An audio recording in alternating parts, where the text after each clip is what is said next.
Hyderabadi Dum Biryani, a dish born in the kitchens of kings.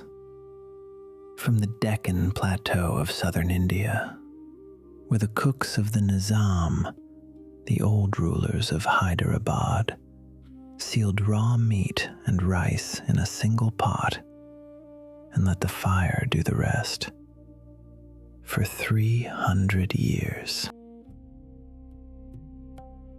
Most of what the world calls biryani is rice and curry, stirred together at the end. This is not that. This is kachi biryani, the raw method.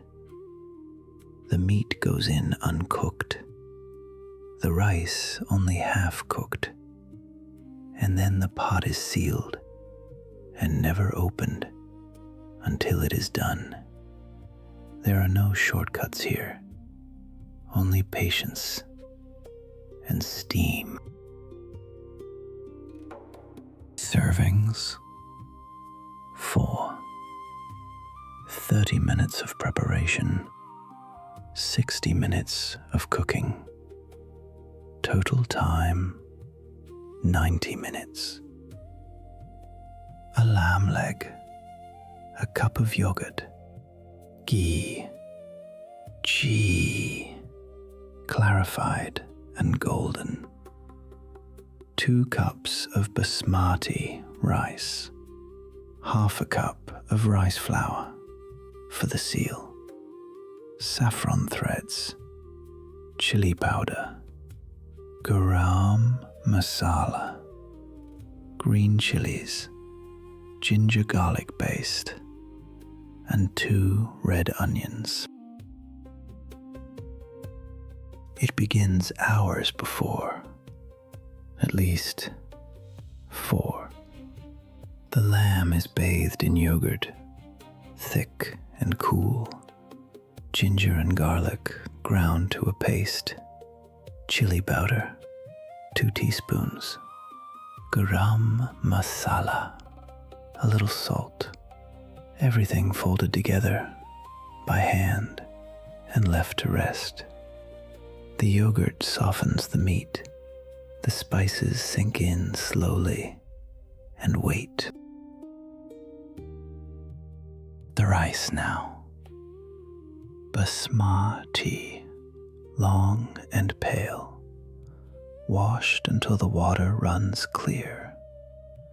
It goes into salted water with whole spices floating on top, but only briefly, until it is 70% cooked, no more.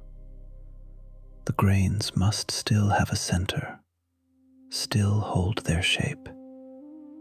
They will finish later, in the steam. Drain them and let them breathe. 2 red onions, sliced thin as paper. Into the ghee they go, 4 tablespoons of it, shimmering. And here you wait. The onions soften, then they turn gold, then a deep, dark amber. This is birista, the fried onion that gives the biryani its sweetness and its soul. Burn them and it turns bitter. So watch and stir and wait. Now the building begins. The marinated lamb laid across the bottom of a heavy pot. Over it, the caramelized onions, then mint, then cilantro, then the parboiled rice, spread gently like a blanket. And last, warm milk steeped with saffron, poured over the top in golden ribbons, layer upon layer, raw beneath, fragrant above. And then the seal. half a cup of rice flour mixed with water into a thick paste. No wheat here, only rice. It is pressed around the rim of the pot, and the lid is set down into it and pressed tight. Nothing escapes now. No steam, no scent. The pot is closed to the world. On the lowest heat for 45 minutes, it cooks itself. This is dum. The breathing. Inside the sealed pot, the meat releases its juices upward. The steam rises through the rice, carrying the saffron, the spice, the smoke of the onions. Everything cooks in everything else. You cannot watch it. You can only trust it. And when the seal is finally broken, the whole room fills at once. This dish was born in royal kitchens. The Nizam of Hyderabad, once among the richest men on earth, kept cooks whose only task was rice. The biryani of their dastarkhan, their long royal spread, was a matter of pride, of dynasty. The recipe was guarded and perfected over generations of fire. The word itself comes from far away, from the Persian bir yan, meaning to fry before cooking. The Mughal emperors carried it south, where it met the spices of the Deccan, the chili, the curry leaf, the tamarind. Persia gave it the rice and the saffron.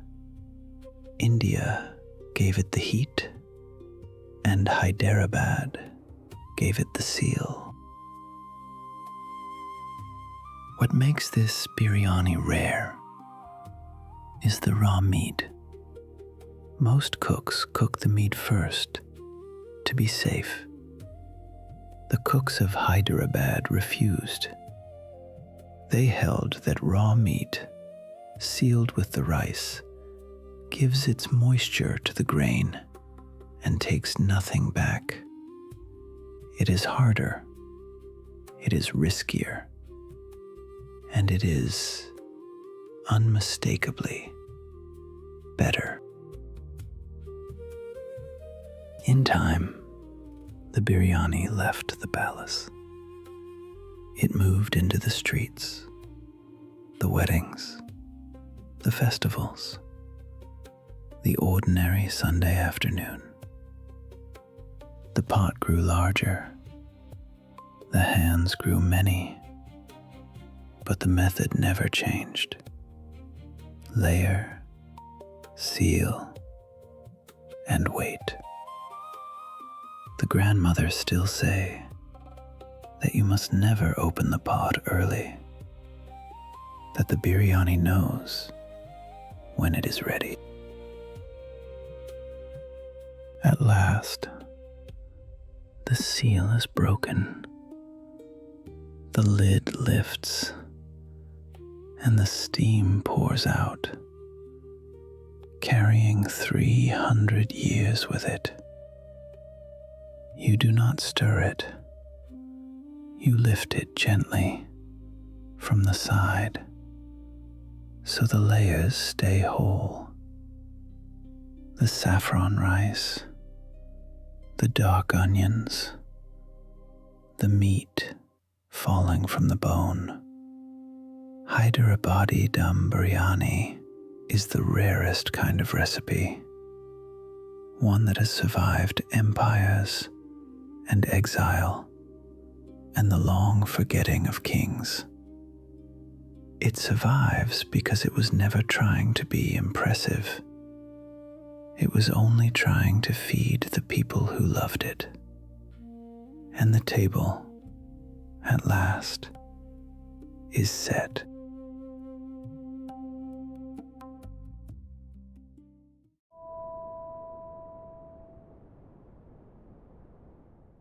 Rogan Josh, a dish older than the borders that now divide it. From Kashmir, where the mountains hold the cold and the kitchens hold the fire. Tonight, we cook it the old way, slowly, the way the valley has always cooked its lamb. Most of what is sold as Rogan Josh is a shortcut. Onions browned in a hurry, tomatoes for color, cream to soften the rush. But this is the Pandit way. No onion, no garlic, no tomato. Only lamb, mustard oil, and the deep red of Kashmiri chili. It asks for nothing but your patience, and it gives back everything. 6 servings, 15 minutes to prepare, 1 hour and 40 minutes over the flame, 2.5 pounds of lamb shoulder, 1/4 cup of mustard oil, 5 whole green cardamom, and 4 cloves, 1/4 teaspoon of asafoetida, 3 tablespoons of Kashmiri red chili, 1 tablespoon of dry ginger, and 2 tablespoons of fennel, and 1/2 cup of plain yogurt whisked smooth. Begin with the mustard oil. Pour 1/4 cup into a heavy pot and let it climb. Let it climb until it smokes, pale and sharp, until the rawness burns away. Then lift it from the heat. Let it settle. This is the first lesson of the valley.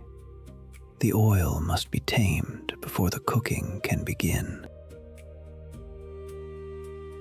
Return the pot to a gentle flame.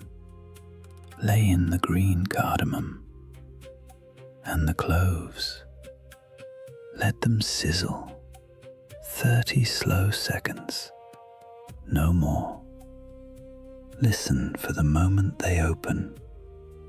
The kitchen fills with something warm and old, a perfume that has not changed in 400 years. Now, 1/4 teaspoon of asafoetida. In the Pandit kitchen, this takes the place the onion would have held, a deep, savory hum where there is no onion at all. And then the lamb. Lay each piece into the singing oil. Let it sear. Let it color, slowly turning from raw to gold. Do not rush this. The meat is learning to give itself to the gravy. 3 tablespoons of Kashmiri chili whisked into a little water until it becomes a paste the color of garnet. Pour it in, and the salt, and watch.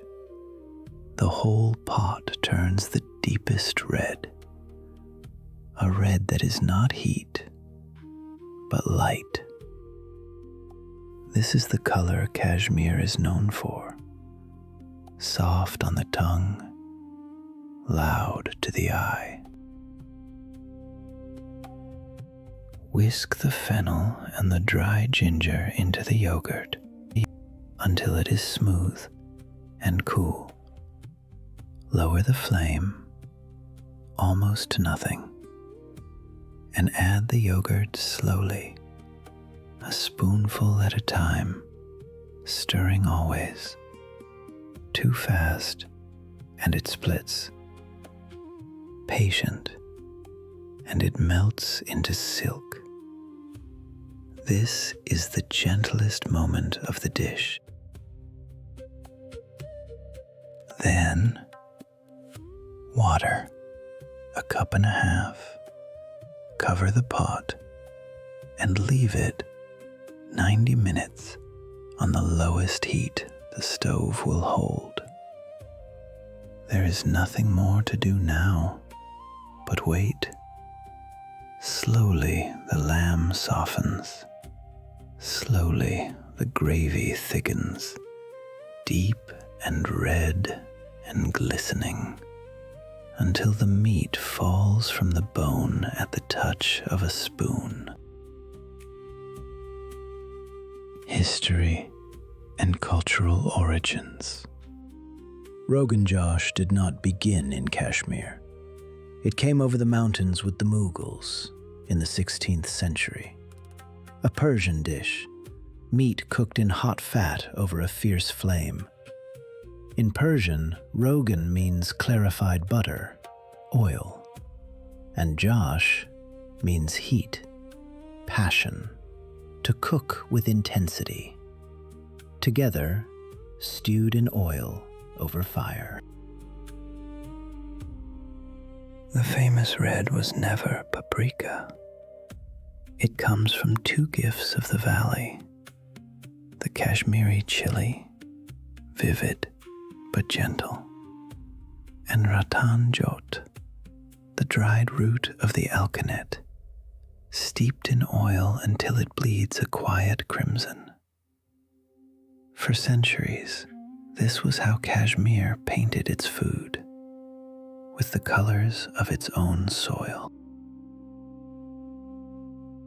They say the emperors could not bear the summers of the plains, so each year they climbed north into the cool of Kashmir, and their kitchens climbed with them. There, the Persian dish met the Kashmiri spice, the fennel, the dry ginger, the asafoetida. 2 worlds folded into one pot. The dish became something neither could have made alone. In Kashmir today, Rogan Josh lives 2 lives. In the Muslim kitchens, it is a jewel of the Wazwan, the great feast of 36 dishes, cooked through the night by hands that learned from their fathers. And in the Pandit homes, it is cooked as we have cooked it tonight. No onion, no garlic, only reverence and red. Serve it simply, over warm rice that catches the gravy in every grain. Eat it slowly, the way the valley has always eaten, in no hurry at all. Kashmiri Rogan Josh is the rarest kind of recipe, one that survived empires and exile and easier days. It survives because it was never trying to be impressive.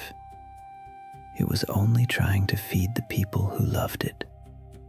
And the table, at last, is set.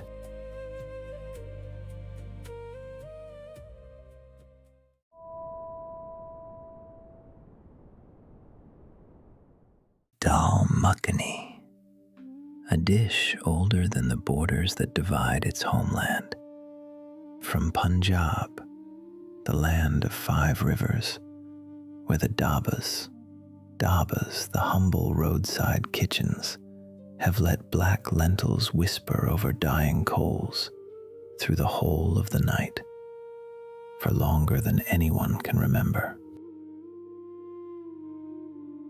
This is not a dish to be hurried.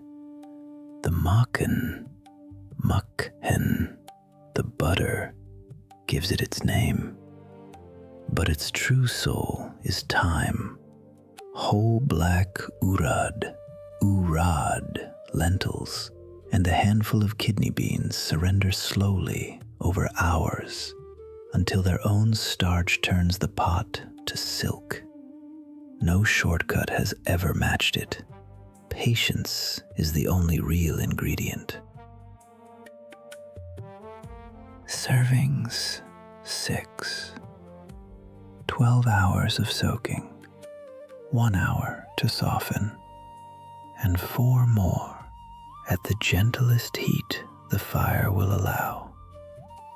1 cup of whole black urad lentils, a 1/4 cup of red kidney beans, butter, cream, tomato, ginger, garlic, Kashmiri red chili, Kashmiri, and garam masala,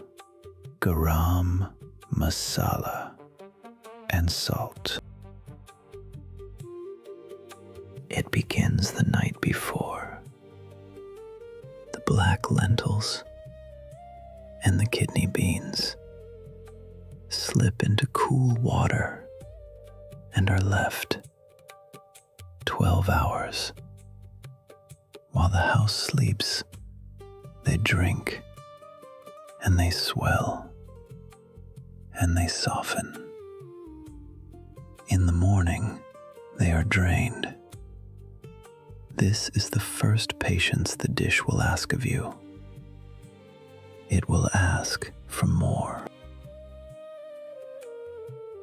Into a deep pot they go, with 6 cups of fresh water, and the first half of the salt. The heat rises, the water trembles, then rolls. For 1 hour they simmer, until a lentil pressed between 2 fingers gives way without resistance, tender to its very center. The kitchen begins to smell of earth and of warmth. In another heavy pot, the butter melts slowly. It foams and quiets and turns the color of pale gold. Into it go ginger and garlic finely minced, and they hiss and bloom and fill the room with their fragrance. This is the tudka, the tempering, the moment the whole dish wakes up. Now the tomato, 1 cup, poured in, and with it the Kashmiri red chili and the garam masala. Stir and wait. The mixture darkens and thickens until at its very edges the fat begins to separate and shine. This is how you know it is ready. The deep red base of everything to come. The lentils return with all of their cloudy liquid. A spoon presses a few against the side of the pot, and they break and thicken the whole. Then the heat drops as low as the flame will go, and for 4 hours it simmers.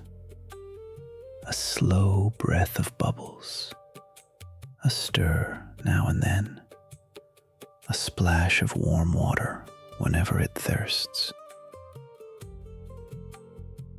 At the very end, the last of the butter and the cream poured in a slow white ribbon, folding into the dark. 15 minutes more, and a final pinch of salt. The dal is no longer many things. It is one thing now, glossy and deep and whole. The name tells you everything. Dal, D-A-H-L, the lentil, and Makhani, from Makan, Mukh Han, the butter, buttered lentils. But that plainness hides a small marvel, that something as humble as black gram and beans could become, with nothing but thyme and butter, a dish fit for a wedding feast. The poorest pantry made royal. Its home is Punjab, the land of 5 rivers, where wheat grows gold and the soil is generous. There, in the dabas,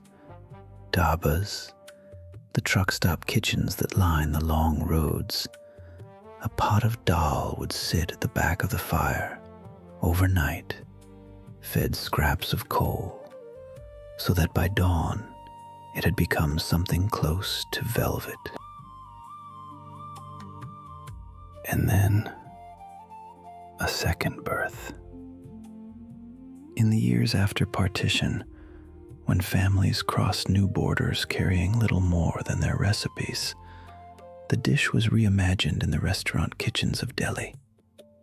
The same rich gravy of tomato, butter, and cream that crowned the famous butter chicken was given at last to the lentils, an old food made new.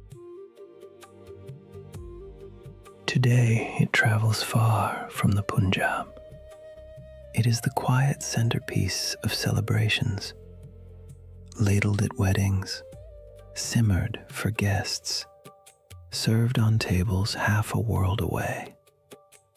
The old cooks will tell you, a true Dal Makhani is never finished in a single day. It is begun, and then it is waited for. And so it returns to the bowl, a swirl of cream across the dark, like a river seen from the sky, steam rising, the smell of butter and smoke and patience.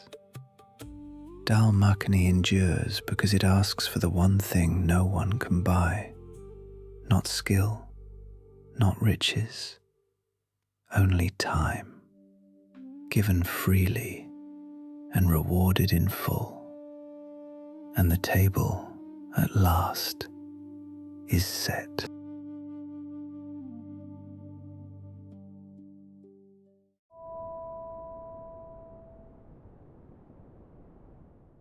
Murgh Makhani, a dish born not of palaces, but of thrift. From the back kitchens of Delhi, where, in the years after a country was split in two, cooks learned to save what the fire had already touched. Tonight, we make it the old way, the patient way.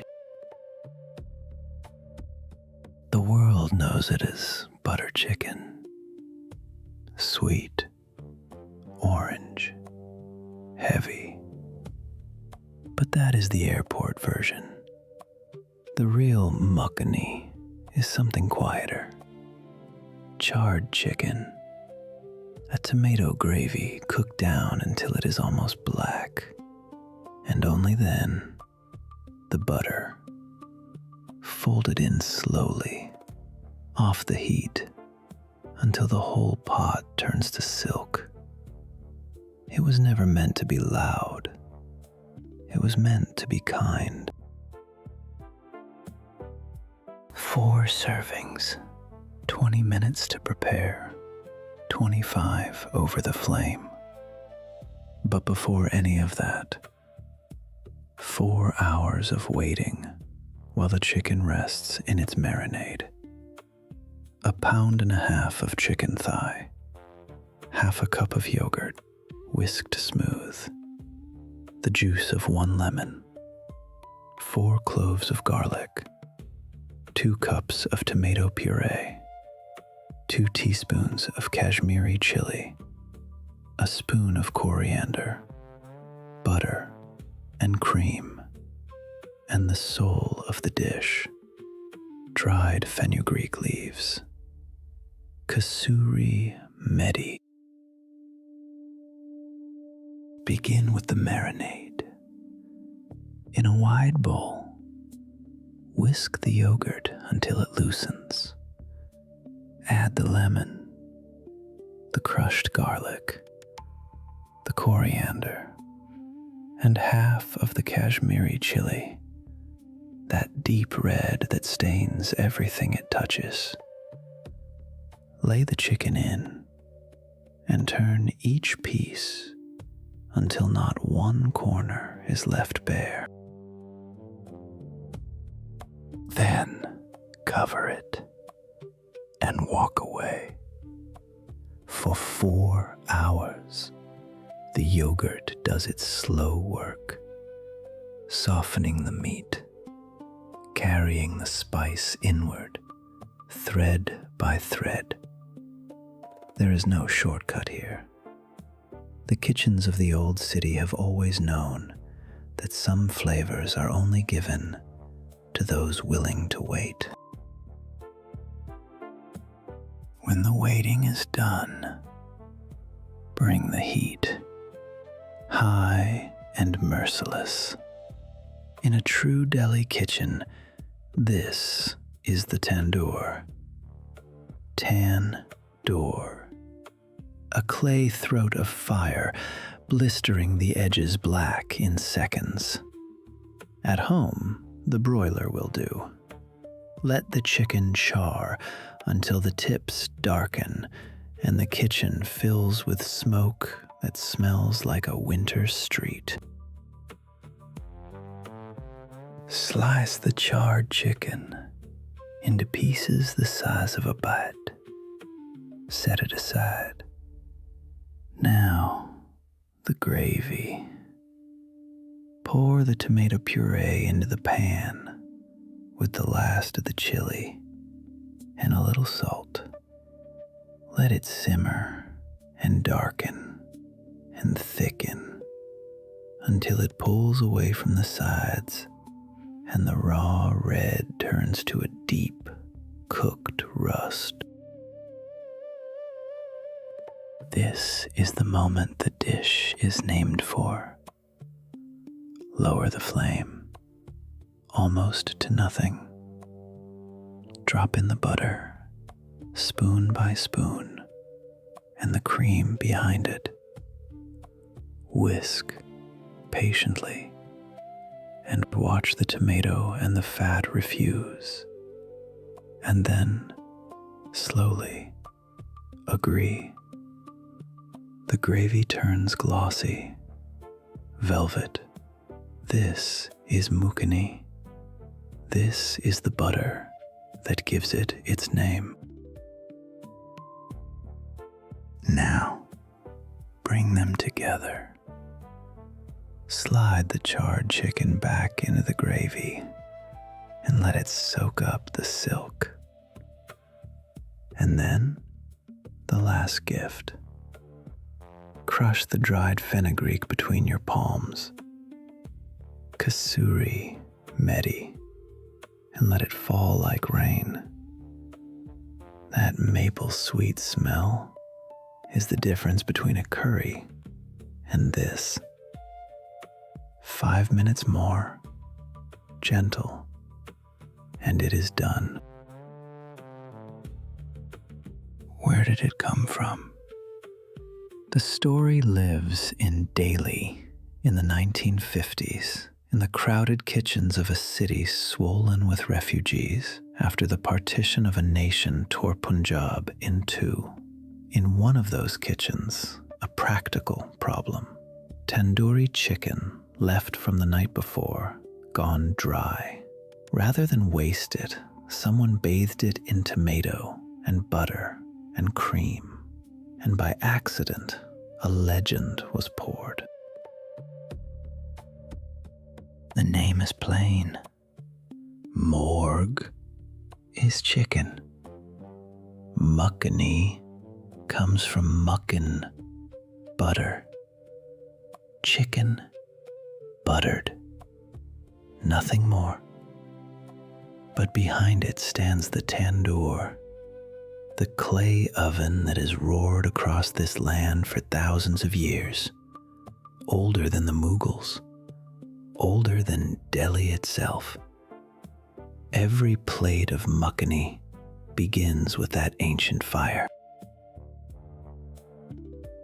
From that one Delhi kitchen, it traveled to London, to Toronto, to 1,000 menus that could not pronounce its name. It became, perhaps, the most famous Indian dish on earth. The cooks of the old city will tell you, with a knowing smile, that the world fell in love with the easy version and never tasted the real one. But the real one is still here, still simmering, still waiting. And always there is the fenugreek, kasuri methi, wild leaves dried in the sun and crushed by hand at the very last moment. They smell of maple and of hay and of something you cannot quite name. Leave them out and you have a good tomato sauce. Add them and you have Delhi. It is the smallest ingredient that carries the whole soul. Serve it warm, over rice or torn bread that drags to the gravy and takes the gold with it. Eat it slowly, the way it was first eaten, in a loud city by people who had lost much and found in a pot of butter and fire a reason to gather again. Murgh Makhani is the rarest kind of recipe, one born from having too little that gave the world too much.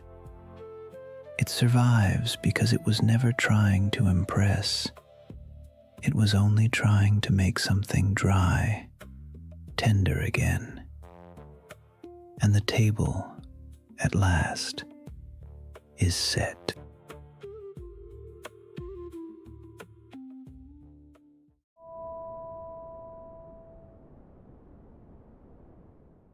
Chettinad Chicken.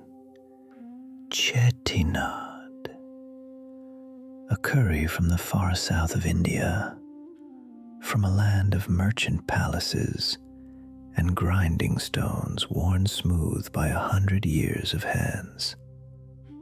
From Karaikudi, where the heat comes not from chili alone, but from pepper, toasted slow over a low and patient flame. This is not the curry of a hurried kitchen. The people who made it, the Chettiars, C-et-T-Yars, were traders who sailed to Burma and Ceylon and Malaya, and they carried home star anise and stone flour and a love of spice ground fresh that morning. Reach instead for a jar of old powder, and the dish forgets where it came from. Tonight, we let it remember. servings, 20 minutes to prepare, 30 over the flame, 50 in all. A pound of chicken thigh, 1 cup of shallots, peeled and sliced, a single ripe tomato, 3 tablespoons of coconut oil, a tablespoon of black peppercorns, a teaspoon and a half of fennel seed, a tablespoon of coriander seed, 1 whole star anise, 4 dried red chilies, and 15 curry leaves still on the stem. Begin with the spices and nothing else. No oil, just a heavy pan and a low flame. The peppercorns first, then the fennel, the coriander, the star anise, and the dried chilies. Move them gently until they darken a single shade and the kitchen fills with a smell like warm earth. Then to the stone and grind them coarse. Now the oil, coconut oil, and only coconut oil, for it carries a sweetness no other fat can give. When it shimmers, drop in the curry leaves. They will crackle and snap and perfume the whole room. Then the shallots, a full cup of them, stirred slow until they turn the deep gold of late afternoon. The tomato goes in next. 1, chopped rough. Let it soften and collapse and melt into the gold of the shallots. Wait. Keep waiting until the oil rises again to the edges of the pan, bright and clear. This is how the old cooks knew, not by the clock, but by the oil, loosening its hold and telling you the base is ready. Now the chicken. Lay each piece into the pan and let it meet the heat. Then the spice, the coarse dark powder you ground by hand. Spoon it over the meat and turn it again until every piece wears the masala like a second skin. The pepper wakes, the star anise hums beneath it. Half a cup of water now, no more. Just enough to lift the spice from the bottom of the pan. Then the lid, and the lowest flame you can keep. 25 minutes, while the chicken grows tender and the water leaves, drop by drop, until what remains is not a sauce, but a gravy that clings. Lift the lid. The gravy is dark now, almost black at the edges, thick enough to hold the shape of a spoon. The curry leaves have gone soft and fragrant. There is no cream here, no butter, nothing to soften the truth of it. Only chicken and pepper and the long, slow work of the flame. History and cultural origins. The Chettinad kitchen belongs to the Nagarathar, a community of bankers and merchants from a dry corner of Tamil Nadu. For centuries, they crossed the sea, lending and trading from Rangoon to Saigon.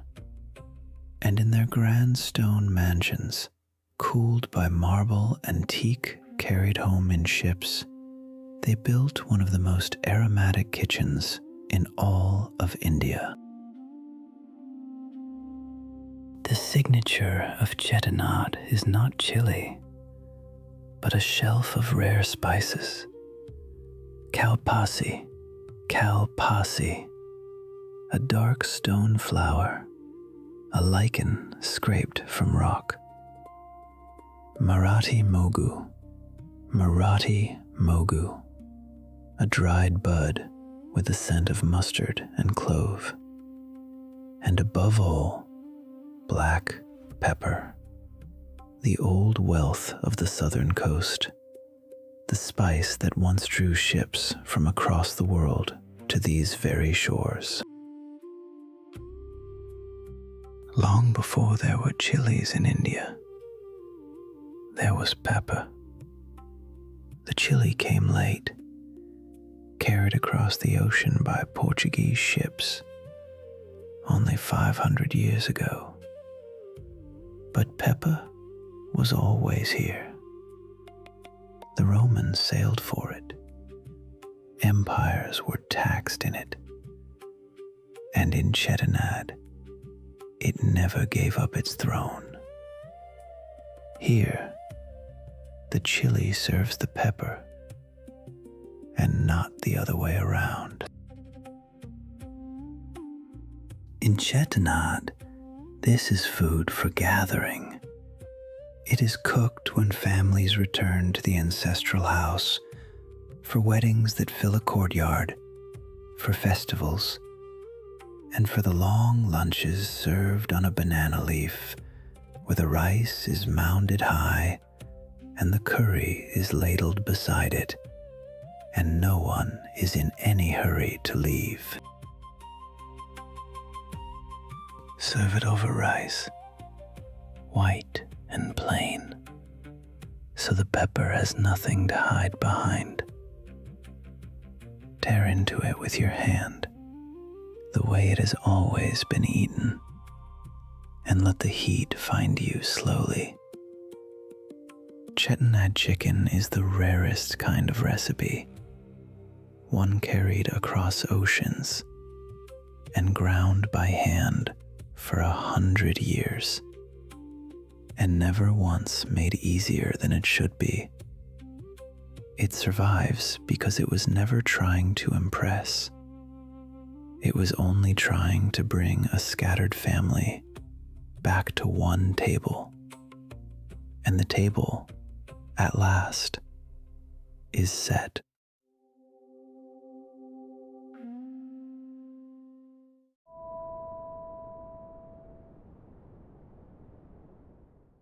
Goan Fish Curry. Goan, a dish older than the empire that tried to claim it.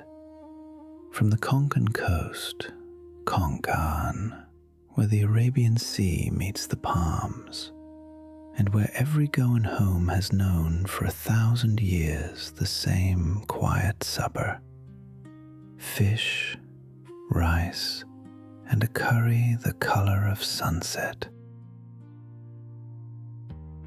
They call it Ziti Kodi, fish curry rice. Not a feast, not a festival dish, the everyday meal of the coast, eaten at noon with the hands. Reach for a jar of old curry powder, and the sauce forgets the sea it came from. But grind the coconut fresh, and pull the sourness from a dried purple fruit, and the dish remembers. Tonight, we let it remember. 2 servings, 15 minutes to prepare, 15 over the flame. A pound of fish fillet, 1 cup of grated coconut, a tablespoon and a half of coconut oil, 2 green chilies, 6 whole dried red chilies, a teaspoon of coriander seed, half a teaspoon of turmeric, and 4 pieces of kokum, K-O-kum, the dried purple fruit of the coast. Begin at the grinding stone, the grated coconut first, then the dried red chilies, the coriander seed, and the turmeric. A little water, half a cup, no more, and grind. Grind until it is no longer a paste, but a smooth and bright thing, the color of a marigold. The old cooks say the whole dish lives or dies here, so do not hurry. Now the oil. Coconut oil, and only coconut oil, for nothing else carries the sweetness of this coast. Let it warm in a deep pot. Slit the 2 green chilies and let them slip in, and then the paste, all of it, the bright orange wash of coconut and spice, poured slow into the waiting oil. Keep the flame low, stir, and wait. 3 minutes, maybe 4. The raw smell of the coconut will fade, and something rounder will rise in its place. Watch the edges of the pot. When tiny beads of oil begin to gather there, bright and clear, the masala has woken. Not by the clock, but by the oil, telling you it is ready.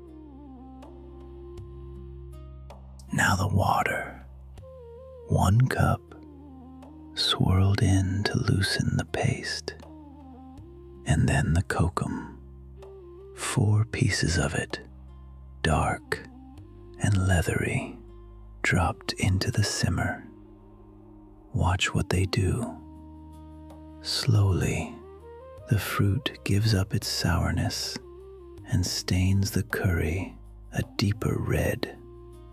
5 minutes of the gentlest bubble.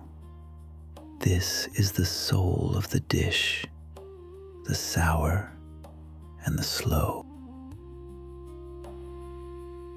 At last, the fish.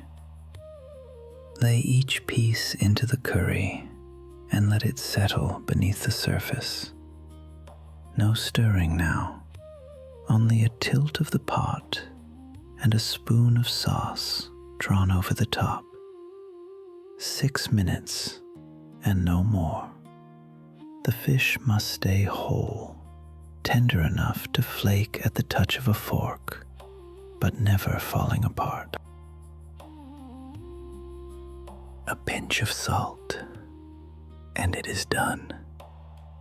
The curry is the color of clay and fire now, thick with ground coconut, bright with kokum. There is no cream here, no butter, nothing to hide behind. Only fish and coconut and the sour purple fruit that has soured the curries of this coast longer than anyone can remember. History and cultural origins. Long before any ship dropped anchor here, the people of the Konkan coast already had their supper. Fish from the morning's catch, rice from the paddies, coconut from the palms overhead, and to make it sing, a souring fruit they had always known. This is a dish that was old before it was ever written down.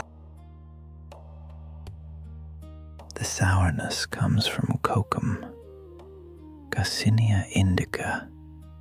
Garcinia indica, a cousin of the mangosteen that grows wild in the forests of the Western Ghats. Its purple skin is dried in the sun until it turns near black and folded into curries to cool the body in the coastal heat. Tamarind can stand in for it, but the grandmothers of Goa will tell you only kokum keeps the curry this bright. Then came the ships. In the 16th century, the Portuguese sailed into Goa and stayed for 450 years. They brought new things to the pot, and one above all, the chili. Before those sails appeared on the horizon, there were no red chilies in this curry at all. The heat came from pepper and from ginger. The chili was a stranger who never left. And still, after all of it, the dish stayed humble. In Goa, this is not banquet food. It is shiti kodi, the curry and rice that every household eats, Hindu and Catholic alike, at the long, warm middle of the day. The Hindu kitchens leave out the onion and the garlic and lean harder on the coconut and the kokum. But the heart is the same in every home. Ladle it over a mound of red parboiled rice, the way the coast has always eaten it. Let the sour curry sink into the grains. Eat with your hand, slowly, by the light off the sea. Goan Fish Curry is the rarest kind of recipe, one that outlasted an empire and never once tried to be grand.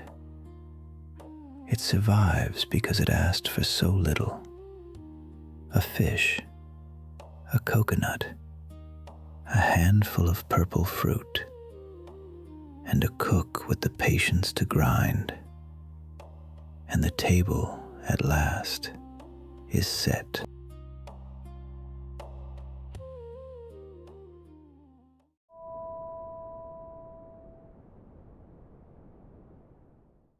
Shorshe Ilish. Shorshe Ilish. A fish older than the borders that now divide its rivers. From Bengal, where the Padma and the Meghna pour into the bay, and the silver Ilish swims home against the monsoon current, to be met every rainy season by the one sauce a Bengali kitchen reveres above all others: mustard, ground by hand. They call the Ilish the queen of fish, and in Bengal that is not flattery, it is rank. No fish is loved more, no fish is mourned more when its season ends. A restaurant will fillet it, tame the bones, calm the mustard down. But the home kitchen does the opposite. It keeps the bones. It keeps the pungency sharp enough to clear the eyes. And it never, ever fries this fish. It steams it gently, so nothing of the river is lost. 2 servings, 15 minutes to prepare, 15 to steam, 12 ounces of Ilish steaks, 2 tablespoons of yellow mustard seed, 1 tablespoon of brown mustard seed, 1 tablespoon of poppy seed, pashta, 6 whole green chilies, half a teaspoon of turmeric, 1 teaspoon of salt, and 3 tablespoons of raw mustard oil, cold pressed, sharp enough to sting. First, the seeds. Yellow mustard, brown mustard, and poppy. Soak together in warm water for 10 quiet minutes until they soften and swell, then drained. Now to the stone, the Sheel Nora. Sheel Nora, the flat grinding slab at the heart of every Bengali kitchen. Add the green chilies, add the salt, and grind slowly until the seeds surrender into a paste, smooth as wet silk, the palest gold. There is a secret in that grinding, and the grandmothers have always known it. Mustard, bruised and left to itself, turns bitter, harsh on the tongue. But ground together with salt and with the green chili, the bitterness never comes. The paste stays clean, pungent, alive. The salt is the safeguard. Never skip it. Never rush the stone. Now, the fish. Rub each Ilish steak gently with the turmeric and the last of the salt. Let the gold settle into the silver skin. This is not seasoning alone. It is care. The turmeric quiets the fish, readies it, and keeps it bright all the way through the steam. In a steel tiffin box, the old steaming vessel of Bengal, spoon in the mustard paste. Pour in 2 tablespoons of the raw mustard oil and a little water. Stir until it all loosens into a smooth, pale gravy, the color of river clay just before dawn.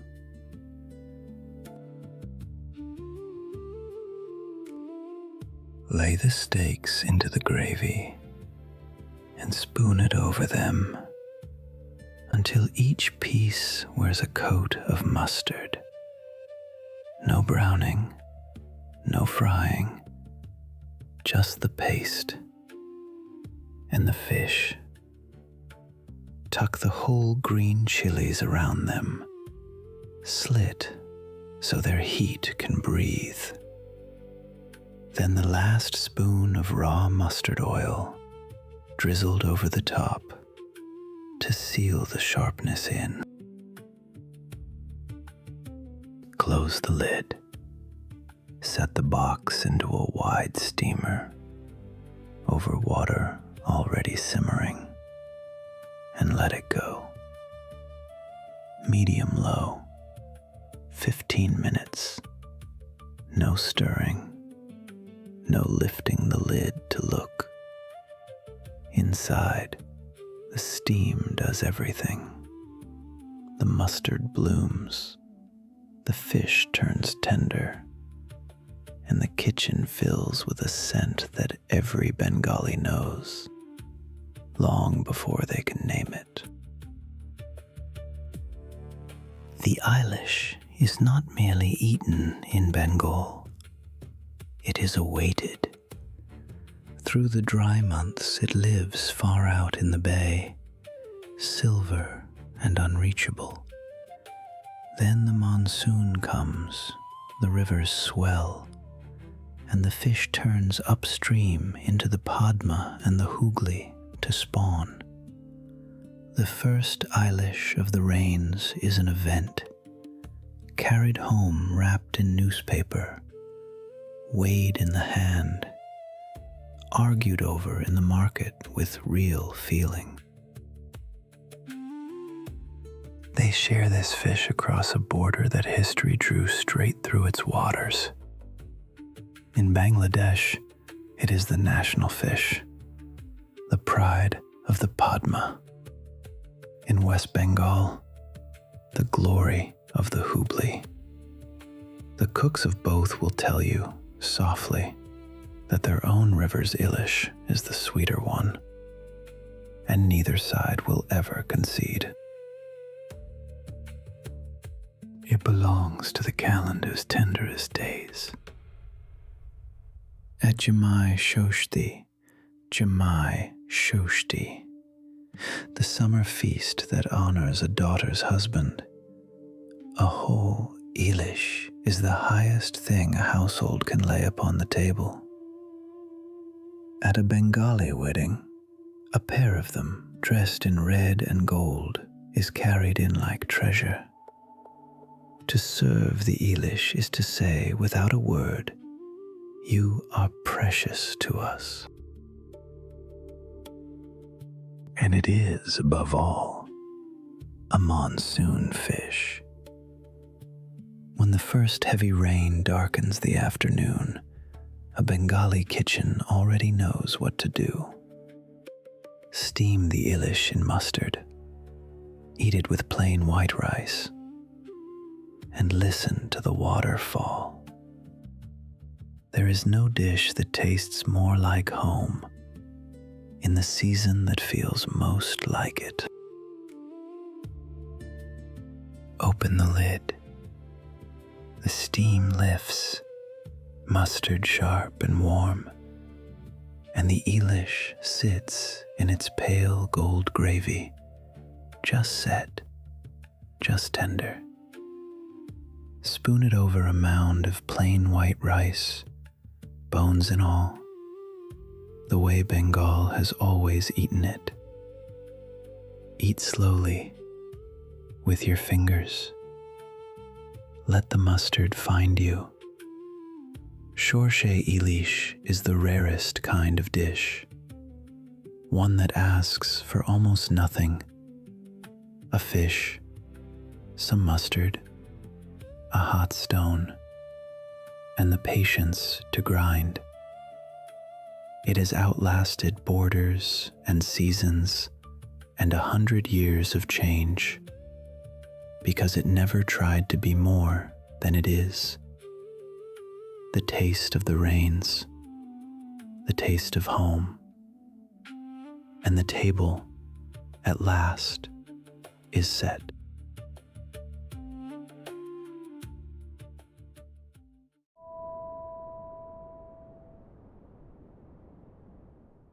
Sarson da Saag.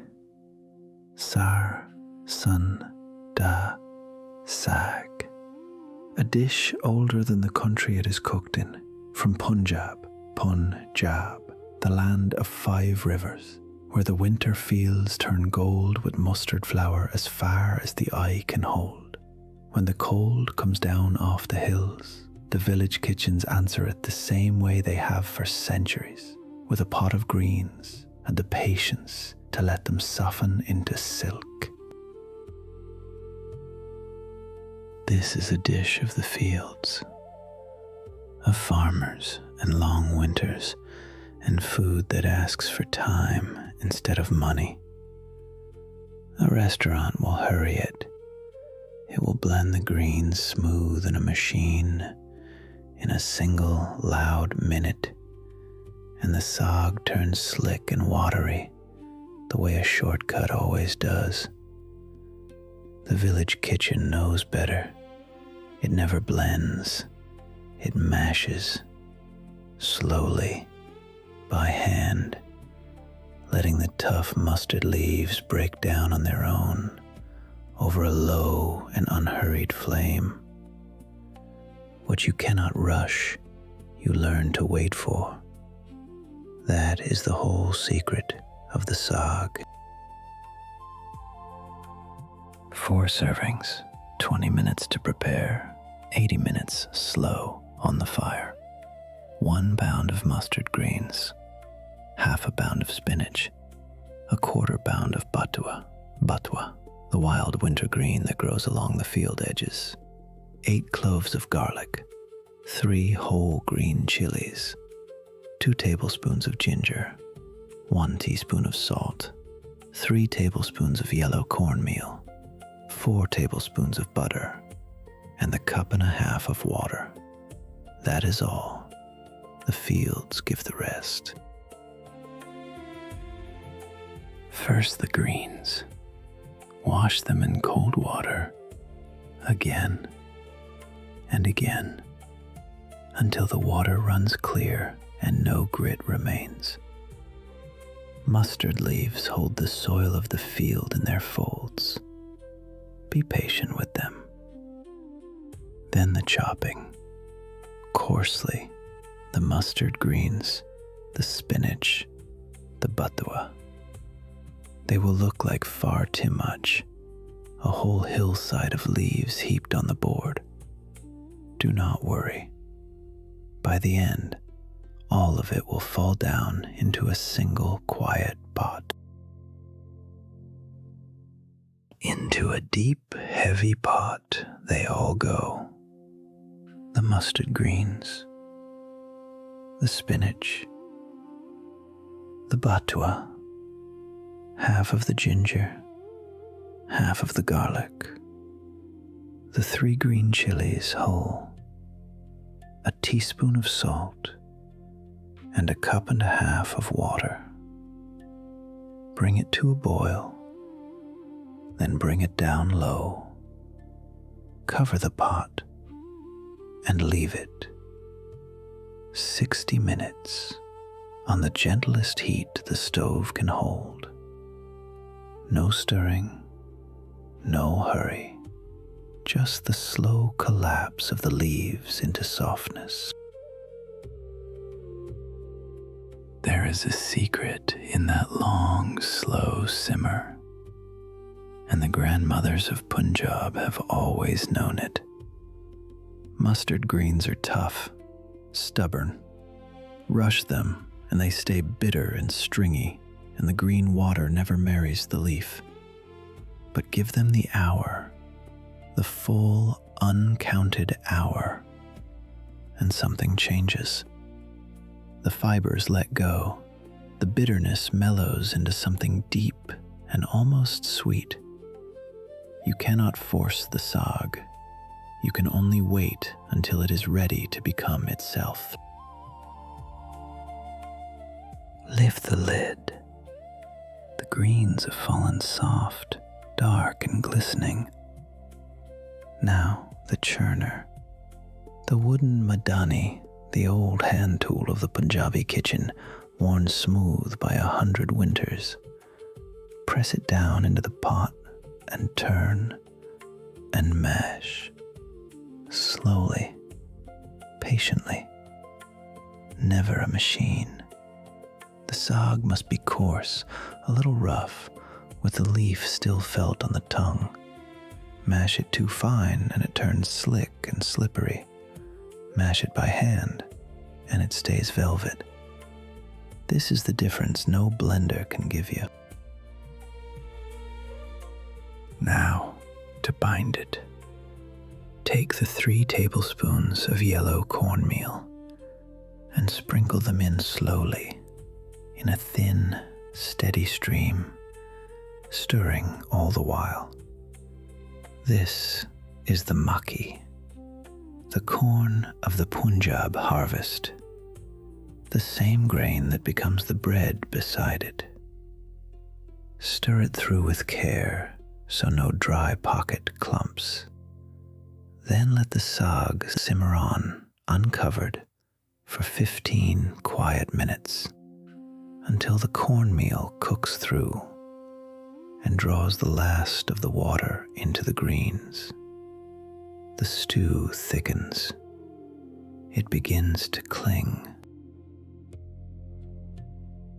And now, the finish, the tadka.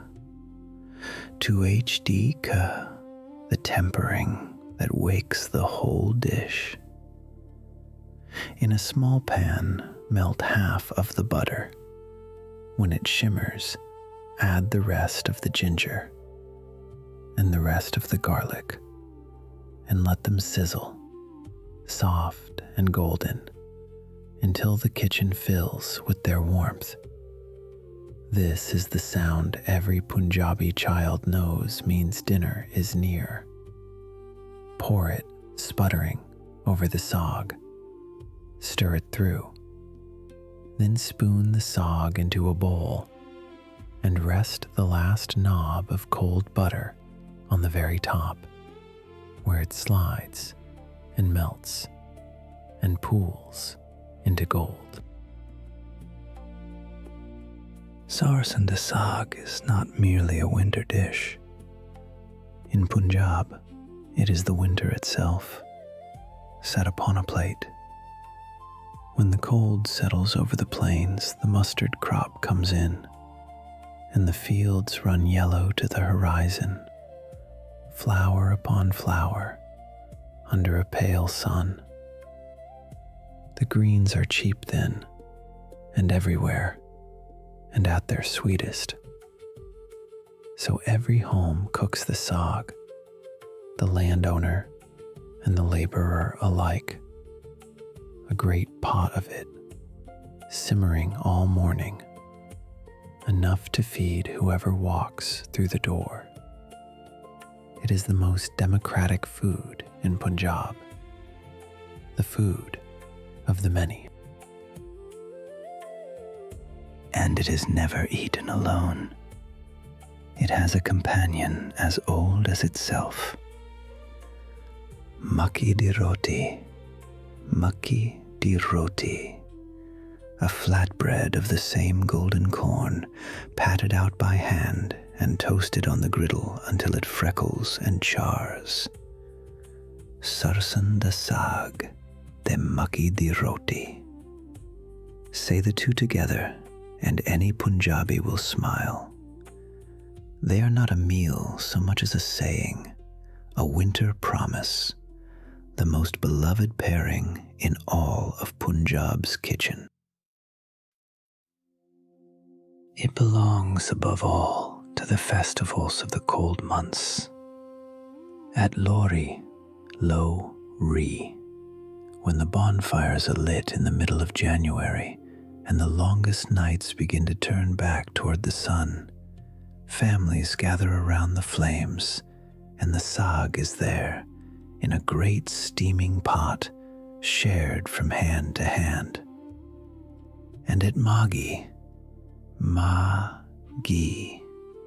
the morning after, the first day of the new harvest month, it is on every table again. To eat the saag in deep winter is to say, without a word, the cold will pass, the fields will green again. We have enough, and we are warm. There is a picture every Punjabi carries of this dish. A low clay stove, a chula, glowing in the blue dusk. The mustard fields outside, gone dark and silver. A grandmother turning the saag with her wooden churner, in no hurry at all, and the smell of cornbread browning on the iron. It is the taste of the village and of the cold and of being fed by hands that love you. No restaurant can cook that part. Only the waiting can. So bring the bowl to the table. The saag sits deep and dark and glossy, flecked with gold where the butter has melted down, the tudka still warm upon it. Tear a piece of cornbread, scoop, and eat slowly with your hands, the way the fields have always been eaten from. Sarson da Saag is the rarest kind of dish, one that asks for almost nothing but time. A pot of common greens, a handful of corn, a low fire, and an unhurried afternoon. It has fed Punjab through every winter anyone can remember. not because it is grand, but because it is patient and generous and warm. The taste of the cold season, the taste of home, and the table at last is set.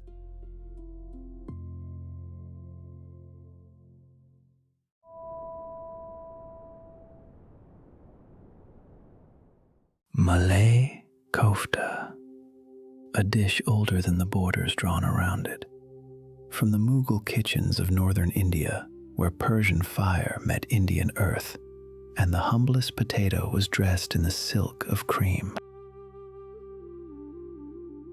They will tell you that Malai Kofta needs cream, pots of it, heavy and white and rich. But the old kitchens knew a quieter truth, that a handful of cashews, soaked soft and blended slow, can carry the very same velvet. No dairy, no shortcut, only patience and the will to do it the way it has always been done. Servings 4. 25 minutes of preparation, 30 minutes of cooking, 55 minutes in all. 2 potatoes, boiled soft. 1 cup of paneer, grated fine. 2 tablespoons of cornstarch to bind.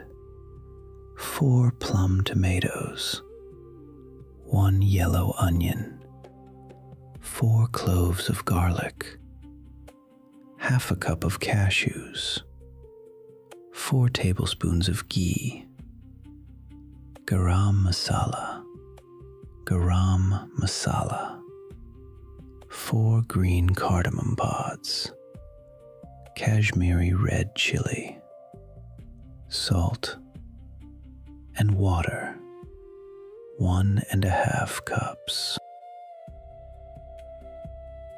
First, the potatoes, boiled until a knife slips through without resistance, peeled while still warm, mashed until not a single lump remains. Then the paneer, grated fine, folded in, a little cornstarch, a pinch of salt, a whisper of garam masala, kneaded slowly until it becomes a soft, smooth dough that no longer clings to your hands. Now, the shaping. Take the dough and roll it into 12 small spheres, tight, compact, each one pressed firm between the palms, so it holds together in the heat to come. If the dough feels too wet, a little more cornstarch. The kofta must never be allowed to fall apart. Heat the ghee in a deep pan until it shimmers. Lower the koftas in, one by one, and then do nothing. Let them be. Turn them only when the underside has set into a deep, even gold. When every side wears that golden crust, lift them out. Rest them on paper. Let them cool and wait. For the gravy, the cashews, the tomatoes, the onion, the garlic, all of it into a pot of water. Let it boil 12 minutes until everything is soft enough to surrender. Then into the blender, liquid and all. 2 full minutes, longer than you think you need, until the puree turns completely smooth, until grit becomes silk. In a clean pan, the last of the ghee, 4 cardamom pods dropped in whole, toasted 30 seconds until the air turns sweet and fragrant. Then the cashew tomato puree poured back in, Kashmiri chili, Kashmiri, for color, not for fire. The rest of the garam masala, salt, and a slow simmer, 10 minutes, until the gravy thickens and deepens and glows. The koftas do not swim. That is the secret the patient cooks keep. Lay them gently in the bowl and pour the hot gravy over them, only now, only at the very end, a last drizzle of blended cashew cream, a scattering of fresh cilantro, and the kofta, soft within, golden without, waits beneath its blanket of velvet. The word kofta, K-L-F-T-A, traveled a long way to reach this bowl. It comes from the old Persian kofta, meaning to pound, to grind, the same word that became kufta on Turkish tables and kofta across the Middle East, a dumpling by 100 names, carried east along the roads of empire, until at last it reached the kitchens of India. It was the Mughals, Mughal, who brought the kofta to northern India 5 centuries ago. But India answered with something the Persian cooks had never imagined. In a land of so many who ate no meat, the dumpling was reborn. Potato and cheese in place of lamb. The press of the palm in place of the cleaver. A meatball with no meat at all. And then there is the malai, the cream, the top of the milk lifted gently, the richest part of all. In the old courts, this was the food of celebration, of weddings, of feast days, of the table laid for honored guests, a dish too patient, too tender to be everyday, a dish made when love had time to spare. The grandmothers of the North will tell you that the gravy remembers the hand that made it. That cream was never truly the secret. The secret was the cashew, soaked and blended and coaxed into silk. The secret was the slow boil, the long blend, the refusal to hurry. Richness, they say, is not poured from a tin. It is built, minute by patient minute. So the koftas rest in their golden bowl. The gravy, poured warm, settles around them. The cilantro is scattered. The steam rises and curls and fades. Malai Kofta is the rarest kind of recipe, one that asks for nothing but your patience and gives back something close to tenderness. It was never trying to impress.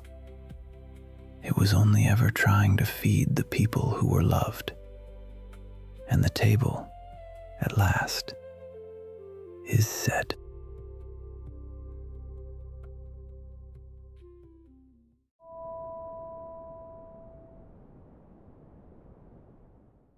Gajar Halwa, a sweetness older than the winters it is made for.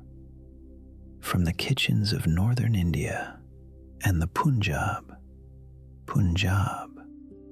where the red carrots of the cold months are coaxed slowly into something close to gold.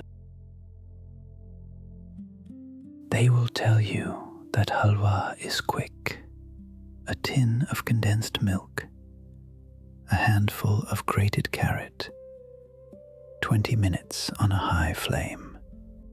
But the old kitchens knew a quieter truth, that real Gajar ka halwa is not cooked, it is reduced.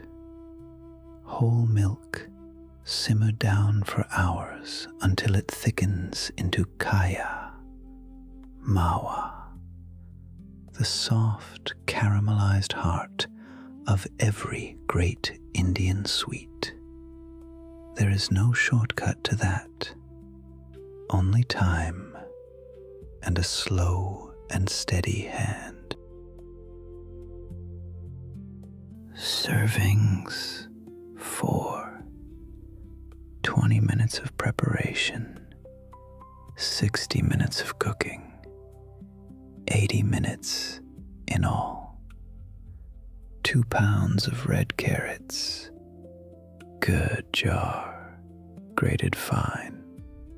4 cups of whole milk, 3/4 of a cup of sugar, 1/4 cup of ghee, 6 green cardamom pods, elaichi, and the garnish, almonds and pistachios, slivered thin. First, the carrots, peeled and washed and grated against the medium teeth of the box grater. Long, fine threads, bright orange red, piling soft into the bowl. This is the patient part. The grating is slow, but every thread you cut by hand will drink the milk more deeply, and that is where the halwa begins. Now, the milk. The grated carrots tipped into a heavy-bottomed pan. 4 cups of whole milk poured slowly over them until they are nearly afloat. Bring it gently to a simmer. No rush, no high flame, just the first soft bubbles rising at the edge and the kitchen beginning to smell of warm milk and sweet carrot. And here is the heart of it. You stir, and you wait, and you stir again. The milk rises and falls, and slowly begins to disappear, frothing white at first, then thickening, then clinging to the carrots in soft golden ribbons. This is the reduction the impatient never see. Stir often so nothing catches. Half an hour, maybe more, until the milk is all but gone, and what remains is rich and dense and the color of deep amber. Now, the sugar. 3/4 of a cup, stirred through the thickened carrots, and with it, the cardamom, elaichi, 6 green pods bruised open, their tiny black seeds set free. The sugar will loosen everything for a moment, pulling water back out of the carrots. So you cook it again until that moisture lifts away and the halwa pulls back together, glossy and whole. Then the ghee, a quarter cup melted into the carrots, glistening as it goes. And now the flame drops low, and the longest patience of all begins. You roast it, folding the halwa over itself again and again as the ghee draws out the last sweetness and the carrots darken from orange to red to a deep burnished orange red that catches the light. When it begins to leave the sides of the pan, it is ready. And now the garnish. Almonds and pistachios, badam and pista, slivered thin, scattered warm across the surface. A few green, a few gold against the deep red of the halwa. Spoon it into a small bowl while it still steams. Eaten warm in the heart of winter, this is what the cold months were always for. The word halwa, traveled a long way to reach this bowl. It comes from the Old Arabic hulwa, meaning simply sweet. It crossed Persia and the deserts beyond, carried along the trade roads by merchants and cooks and conquerors, until it reached the north of India and found waiting there a carrot it had never met. For the carrot itself is a traveler. The deep red Gajar of this halwa came to India from Persia, Fars, and Central Asia 4 centuries ago, long before the bright orange carrot the rest of the world would come to know. A short, blunt, blood-red root, sweetest in the deep of winter. The Mughals, brought it to the northern plains, and the kitchens of India knew at once what to do with such sweetness. And they gave it the milk. The slow reduction of milk into koya mawa is one of the oldest arts of the Indian kitchen, the soul of 100 sweets. To pour hours of whole milk over winter carrots and stand and stir and wait was an act of devotion. This was the halwa of Diwali, and weddings and the cold, bright mornings of the northern winter, a sweet made when there was time and love to spend. The grandmothers of the Punjab will tell you that the halwa knows if you have hurried it, that the secret was never the sugar and never the ghee. The secret was the standing still, the willingness to watch a pot of milk for an hour and stir and ask for nothing back. Sweetness like this, they say, cannot be bought. It can only be waited for. Thread of carrot by patient thread. So the halwa rests in its small, warm bowl. The almonds and pistachios catch the candlelight. The steam rises and curls and fades. Gajar ka halwa is the rarest kind of sweetness, one made not from abundance, but from patience, from a winter carrot and a pot of milk, and the hours given freely to both. It asks for nothing but your time, and gives back the warmth of every kitchen that ever made it. And the table, at last, is set.